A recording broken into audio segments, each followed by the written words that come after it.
NIOS class 10th business study 215 का solve TMA English medium में free of cost PDF भी, आप इसको भी देख के बना।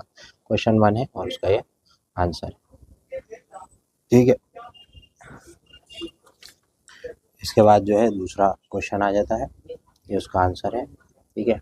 आप देख सकते हैं दूसरा क्वेश्चन, उसका आंसर।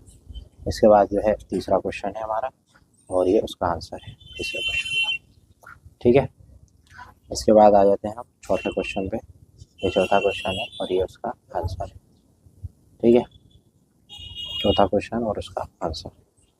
इसके बाद आते हैं हम चौथे के बाद पांचवा क्वेश्चन में, पांचवा क्वेश्चन है और ये उसका आंसर है, ठीक है जी।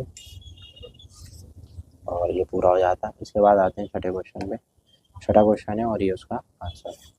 तो इसको मैं आपको दिखा रहा हूँ। क्वेश्चन हमेशा ब्लैक पेन से और आंसर ब्लू पेन से उतारिएगा, साफ साफ लिखिएगा, पेज नंबर डाल के, ताकि हम लिखें। और अगर आपको PDF चाहिए हमसे जमा कराने, नोट्स, असाइनमेंट, प्रैक्टिकल, तो हासिल कर सकते हैं।